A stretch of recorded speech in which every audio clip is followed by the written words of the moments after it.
तो दोस्तों HDFC life ने अपने क्वार्टर वन के नंबर को डिस्क्लोज कर दिया है। तो चलिए देखते हैं क्या है क्वार्टर वन के नंबर्स के अंदर। डाटाबेस के लिए यहाँ पे लाख्स में दिया गया है, मैं आपको क्रोस में कन्वर्ट करके समझाता हूँ कैसे क्या हुआ है। तो देखिए पिछले क्वार्टर की बात करें तो पिछले क्वार्टर में कंपनी का टोटल इनकम जो कंपनी जनरेट किए थे अप्रोक्सीमेटली बोल सकते हैं 27,945 करोड़ के आसपास। पिछले साल 23,242 करोड़, जबकि अभी देखें तो बढ़ गए 26,750 करोड़ के आसपास आपको देखने को मिल रहा है। तो साल से साल देखें तो साल से साल कंपनी का जो नेट इनकम है उसके अंदर लगभग 15% के आसपास की तेजी आपको देखने को मिल रही है। वहीं अगर क्वार्टर क्वार्टर जाते हैं तो क्वार्टर क्वार्टर कंपनी के इनकम के अंदर एक हल्की सी गिरावट भी आपको देखने को मिले। वहाँ पर देखें तो ऑलमोस्ट बोल सकते हैं आप 2 से 3% के आसपास की गिरावट आपको देखने को मिले। तो क्वार्टरली बेसिस पे देखें तो कंपनी का नेट रेवेन्यू आपको गिरता हुआ देखने को मिला है, जबकि साल से साल कंपनी का नेट रेवेन्यू आपको बढ़ता हुआ देखने को मिला है।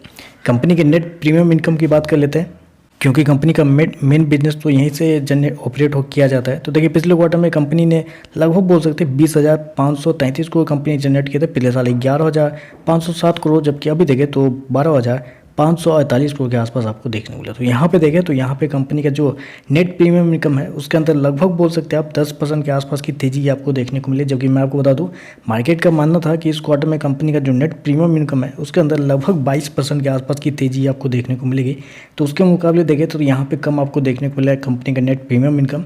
जबकि क्वार्टर क्वार्टर जाते हैं तो क्वार्टर क्वार्टर कंपनी के नेट प्रीमियम इनकम के अंदर एक अच्छी खासी गिरावट भी आपको देखने को मिलेगी। चलिए खर्चे क्या वो देख लेते हैं। तो देखिए पिछले क्वार्टर में कंपनी खर्चे 27,668 करोड़ के आसपास, पिछले साल 23,030 करोड़, जबकि अभी देखें तो कंपनी खर्चे 26,185 करोड़ के आसपास आपको देखने को मिले। तो कंपनी के खर्चे भी देखें तो कंपनी के खर्चे ऑन एन एवरेज कर सकते हैं कंट्रोल में ही देखने को मिल रहा है इस क्वार्टर में। चलिए कंपनी का नेट प्रॉफिट क्या है पहले वो देखते हैं।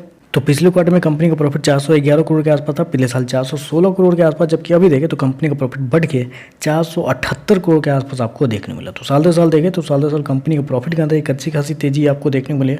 ऑलमोस्ट 13% के आसपास की तेजी आपको देखने मिली। क्वार्टर क्वार्टर देखें तो वहाँ पर भी 13% के आसपास है। जबकि मैं आपको बता दूँ कंपनी शो कितने गया है 478 करोड़ के आसपास का प्रॉफिट, जबकि मार्केट का अनुमान भी था एग्जैक्टली 478 करोड़ के आसपास। तो आप कह सकते हैं जितना मार्केट का अनुमान था कंपनी के प्रॉफिट को लेकर एग्जैक्टली उतना ही कंपनी का प्रॉफिट इस क्वार्टर में आपको आता हुआ देखने को मिल रहा है। चलिए कंपनी के ईपीएस क्या निकलते हैं वो देख लेते हैं। तो पिछले क्वार्टर की बात करें तो पिछले क्वार्टर में 1.91 के आसपास, पिछले साल 1.94, अभी देखें तो 2.23 के आसपास आपको देखने को मिला है। तो कंपनी के नंबर अगर देखा जाए तो ईपीएस के मामले में देखें तो साल से साल क्वार्टर क्वार्टर बेहतर आपको देखने को मिल रहा है।